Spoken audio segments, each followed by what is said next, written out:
Whether you shoot a handgun or rifle, knowing your gun is not only paramount for safety, it's vital to know how to use it. Hey everybody, if you're a concealed carry permit holder, it's rather obvious that you've gone through some safety drills and you know your firearm. However, things don't always go according to the script.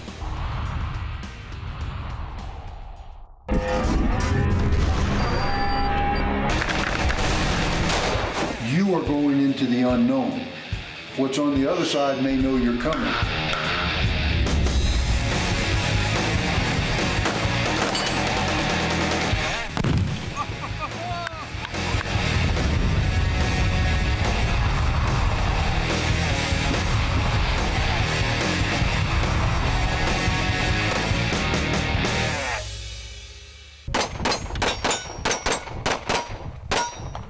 With over 15 million concealed carry holders across the country, it's important those carrying know not only everything about that firearm, but also how to use it. That's where places like Double Eagle Tactical Training in New York come into play. When it comes to firearms training, there's usually a progressive learning curve. You need to crawl before you can walk and walk before you can run. We're out here this morning, Lek and I, and we're going to do a couple of exercises. Well, Lek, why don't I let you tell me what we're going to do? Phil, you've heard the old saying where you can't walk and chew gum at the same time. When it comes to firearms, the way we train our students is that you have to be able to walk, chew gum at the same time, make a decision, engage a threat, and so on. So there's multiple things that you have to be aware and be able to do at the same exact time when deal with any kind of firearm. Lek and Mark Nazi come from years in law enforcement and have a hands-on, practical approach to training. A lot of the times that we're up here shooting, everybody wants to shoot that tight, one hole, 5 shots in a whole group.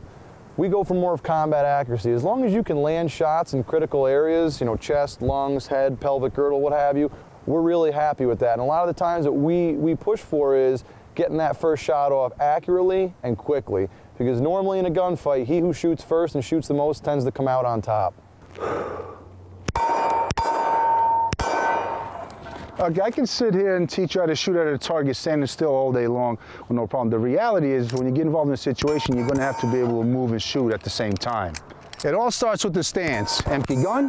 When you're moving and shooting, the important thing is having your knees slightly bent, arms punched out, and just moving forward nice and normal. When you're doing this, your body's relaxed and your arms stay nice and steady on the target. Coming back, you're doing the same exact thing. Knees are slightly bent. Weapon is on target, it doesn't move up and down. Now, when your knees are locked, as you can see, the weapon is going to move up and down, and there's a possibility of you missing the target, and that's bad. All right, so let's talk side to side. A lot of people teach, a lot of people moving side to side. One of the things you're going to see a lot out there is that if you're moving to the left or right, you're going to face your target, and you're going to shuffle your feet side to side. The important thing is you don't cross your feet because you'll trip. It's a good technique, but one of the things that you can see is that if I'm moving this way, my weapon is going to be moving up and down. What we like to do here is, yes, move side to side, but if I'm moving to my right, have my body facing to the right, now my knees are slightly bent, I'm moving forward, I'm still able to engage the target, weapon is nice and level, no issues there. If I'm going to move to the left, you can shoot one-handed, your knees are slightly bent, you move nice and slow and comfortable, and the weapon stays nice and level on the target. So now let's go see how our buddy Phil does. Okay, you ready to go live now, Phil? Let's do it. Okay, gun is empty. Here you go. Slide forward and holster. You have 2 magazines. Yes, I do. Ready on the line, on you, whenever you're ready. Knees slightly bent, and start moving forward. Nice, come on back, keep moving, backwards, keep moving, nice. Go forward and move. Reload, keep moving forward, keep moving, come on back. There you go. Keep moving, and stop. Safe and empty, guide and holster.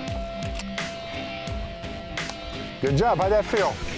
I like it. Okay, a little different, right? A little different, a little different. You gotta get comfortable, get used to it. That's the key. And the thing is, as you can see what happens to your body a couple of times, you stop. A little herky-jerky. Yeah, you kind of stop. It's like, and that's what most people have a tendency of doing. So the important thing is you want to continue to move through those. No matter what's happening with your weapon, you want to keep moving. And that's what the moving and shooting is all about. You ready to go side to side? Let's go do it. All right.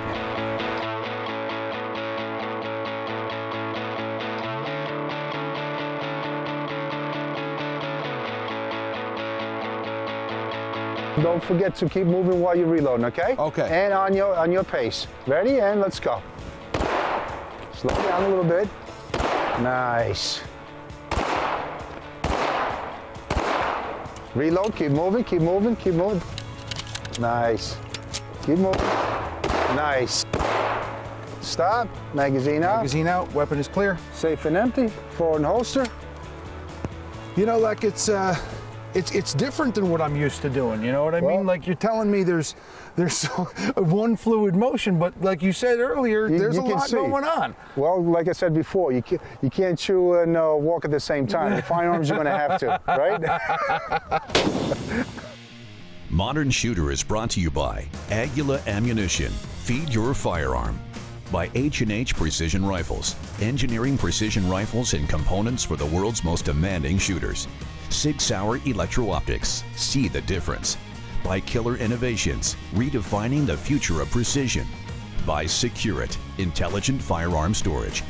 And by Turnbull Restoration, specializing in the accurate restoration of historical metal finishes on period firearms. Be sure to check out Gun Digest online and on Facebook.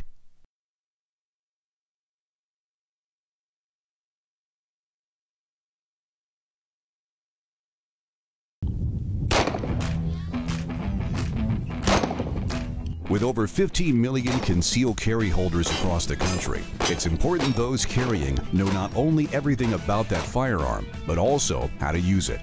That's where places like Double Eagle Tactical Training in New York come into play. Remember I told you things don't always go according to the script?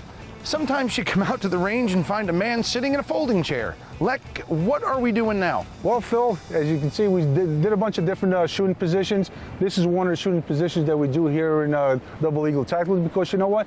There are times you go out to a restaurant, you're sitting somewhere, and something just might go bad. Well, how are you going to react to that threat? Okay. And this is one of the things that we do. We have people sit in the chair, and we show them how to engage right from the chair. Okay, so now we're going to change the chair in the other direction. Have a seat here, and the threat is going to be on your strong side. First time you engage, I want you to just draw, fire one-handed. Second time you're going to engage, you're going to draw, you're going to turn your body, and you have a two-handed grip on your firearm. Okay. Okay, you ready? Ready. Fire. Holster. This time, I want you to turn your body and have a two-handed grip. Fire. I want you to, okay, holster. Get back in the chair. I want you to stay in the chair, though. All you're doing is you're pivoting in the chair. Okay, so more along the lines of this. Just like that. Perfect. Right there. That's what I want you to do. Can we try that again? Huh? Can we do one more time? Yep. So I'm going to have you pivot this time, and you're going to have a two-handed grip. You ready? Fire. Good job. Magazine out. Slide forward. Holster. And clear. Double Eagle Tactical Training near Albany, New York will put you in some different shooting positions, but they are positions a concealed carry holder is more likely to face than standing at a stationary target on a range. When you come here to Double Eagle, you definitely get your money's worth. We've got an Olympic mat here. I never thought I'd be at the range shooting from my back laying down. Good thing I ate my Wheaties. Lek, I haven't been on my back on a blue mat since high school. All right, let's bring some of those old memories back, Phil. Okay. So what I'm going to have you do now is go ahead and load. Make the weapon ready. Good job. Safe. Nice. Holster. All right. Now, from this position, sir? Right from that position there. Okay. You're going to wind up, as you're drawing, you're going to drop your right leg. Okay. And engage your target. You're going to sit up just a little bit. You're not sitting up all the way. Okay. This position is absolutely. The fire. Okay. Now, when you engage the target, you want to hit the pelvis area, which is the largest, plus it's just going to knock the individual right down. You get a pelvis shot, this person's going to stop. So when you're shooting, I want you to be shooting down in this area here. Okay. From this position. I will do my best. Okay, you ready? I'm ready. All right. Eyes and ears? Nice and slow. You can bring your knee up. When you're ready to fire, make sure you drop that knee down. Okay. On you, go on one shot. Ready? Yep. Nice and smooth. Fire. Good job. Holster. Good job. How'd that feel? This does bring back a lot of memories. I got to get up, bud. Good job, Phil. Up next. Threat. Good. Good job. Safety on, holster. Great. Oh, great job, Phil. You're watching Modern Shooter.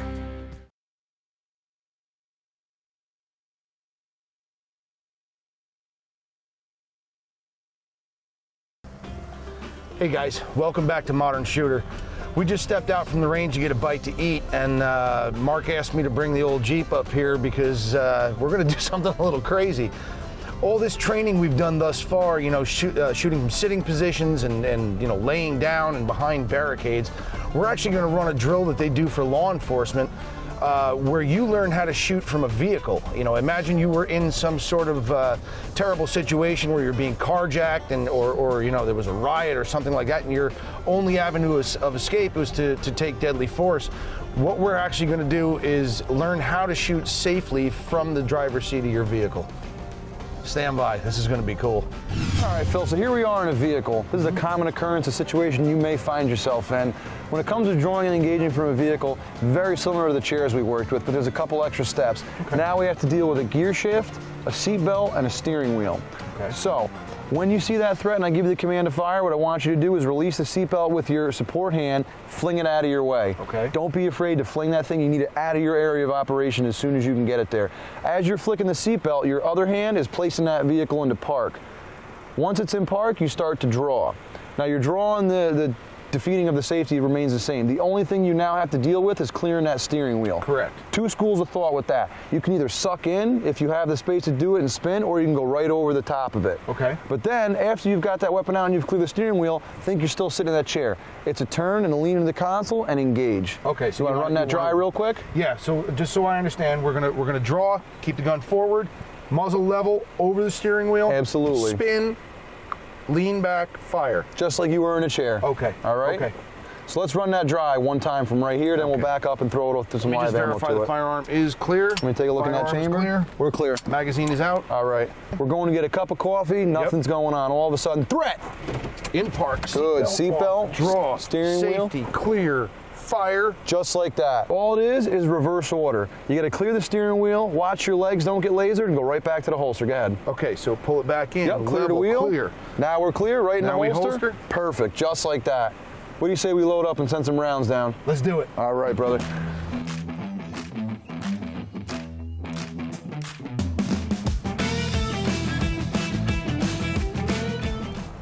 Threat. Good job. Just like that, yep. Mark, you know, while this is a perfectly viable real-world scenario, it's something I've never practiced before. Absolutely, Phil. And one of the reasons we like to use a real vehicle is your average student has not discharged a weapon from inside of a vehicle. It's a totally different feeling, am I right? Absolutely. I mean, you know, there's much more to think about than whether, even when we were on the ground or in a chair, and yeah, all these principles are coming together, but just, you know, doing an analysis of what you've got to work around and work with it's fantastic stuff. Absolutely, Phil. And the feeling of that concussion is definitely something new. Oh yeah, yeah. It'll I'm glad I had the ears on. I imagine it's a little louder without them. Absolutely. All right, buddy. All right. Let's do a double tap this time. Okay. Threat.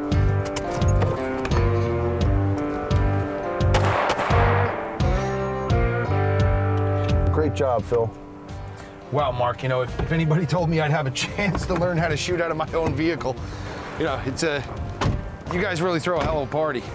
Absolutely, Phil. You know, I know you guys teach this to law enforcement, but, you know, for the civilians, it's a perfectly viable technique because, I mean, like, you know, we all want a pretty world, you know what I mean? But reality's reality. It's getting more dangerous out there. And some of the things that we teach people when we conduct this training here is, first of all, this is your last option. You have no other choice but to defend yourself. Right. We don't want to go rogue. Some of the things we talk to people about when they're driving is when they come up to a stop sign or a red light or they're stopping in traffic, you always want to be aware of the vehicle in front of you. So when you stop it, you want to be able to see the rear tires of that vehicle from your vehicle.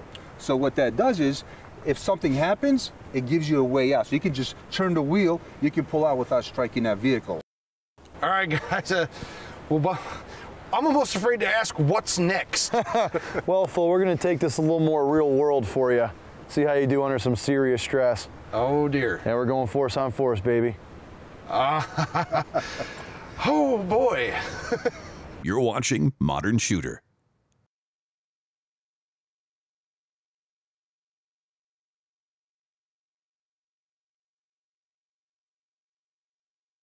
Welcome back to Modern Shooter.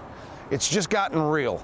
What we've got is a couple of Simguns, And we're going to run through a couple of scenarios where real life situations. So we're looking at a thing where I have no idea what Mark and Lek have in store for me. So you're going to see it for the first time as I see it for the first time. But it's going to put all of our training and all the ideas we've worked on so far into, you know, a real world scenario. Now these Simguns shoot a little capsule so nobody can get hurt. We have masks for safety. We've made sure all the ammunition that's live and all the real guns are all put away, locked up. They actually did a pat down on me. So the ultimate level of safety here, but this is a real situation. I don't know what to tell you it's going to be because I don't know what it will be, but come with me. Let's see what happens here. In this segment, you're going to see us doing what's called force-on-force training. We're not using real guns, they're called Simunition guns.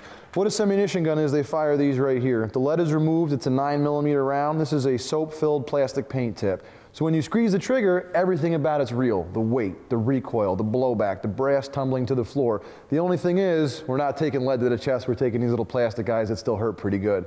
Another thing to mention about this gun is if you get up on the barrel here, you cannot fire live rounds from this gun. It's not possible the way it's designed and set up. These right here are a fantastic training aid, as you're going to see. Okay, this is what we got planned right now. Mark is going to be an undercover cop.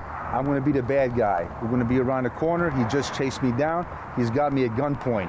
This is Phil's property. He hears a commotion. He's going to come around and investigate, and let's see what happens. You see this thing had a chin strap? Huh? So this is what we're going to do.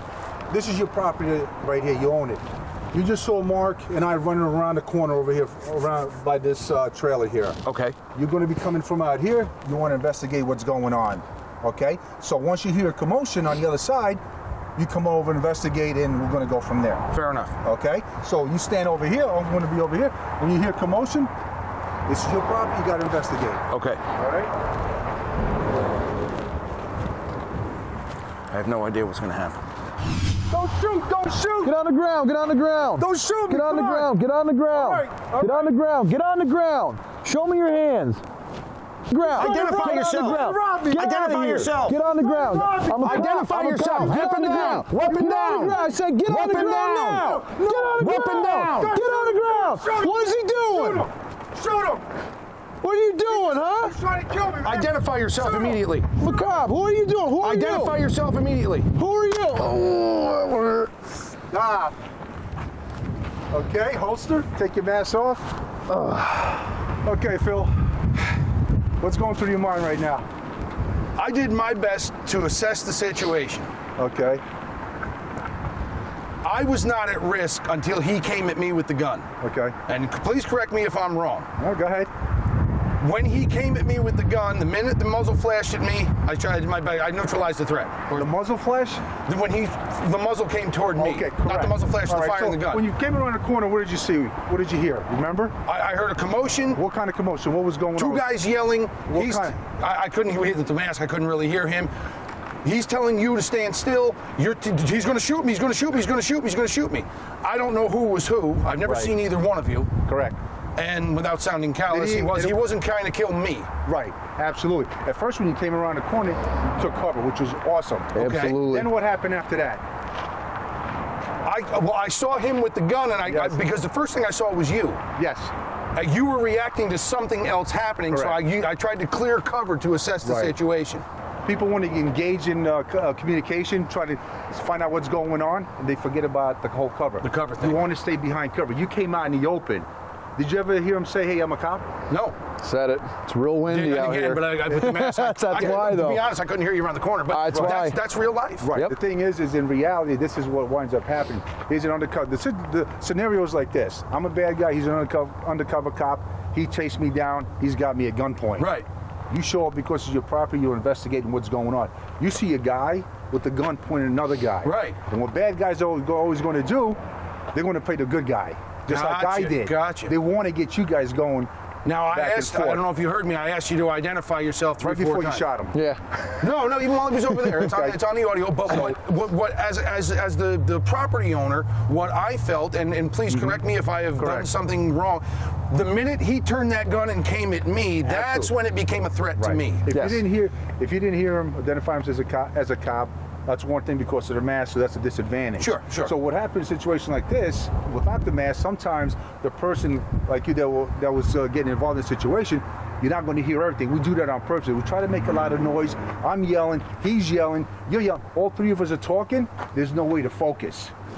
And he's just getting. And look, so like happens, you've told me before, when this gets intense, your exactly muscle memory, happens. all that stuff is impaired, and I'm trying to figure out. So in this scenario, I've never seen either two of you. So, Phil, thinking about how that scenario played out, if you could change anything, what would you do differently, if anything at all, in your opinion? I probably, based on your father's advice, would have stayed behind cover and forced myself to identify myself. The best thing you probably could have done in that situation being is you don't know who I am, I'm not wearing any identifying markings or anything like that. It's loud, we can't hear each other, I could barely hear you. Take a really good position to cover. God forbid it goes south, start with the verbal commands, try to get my attention. And in this certain circumstance, the wind's blowing, we got vehicle traffic, he's yelling, I'm yelling, you're yelling, we're all yelling. If you don't have to leave cover, don't. Like we said earlier, nothing goes according to the script. I had a lot of fun today. You know, I want to throw out a special thank you to Country Armory. My buddy Shane Pilato, he built a really nice place here. It's the range where Double Eagle does their tactical training.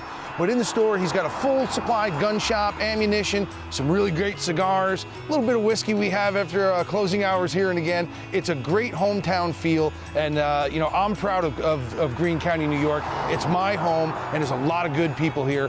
Come on and get some training, enjoy the Northeast, and you'll be a better shooter for it.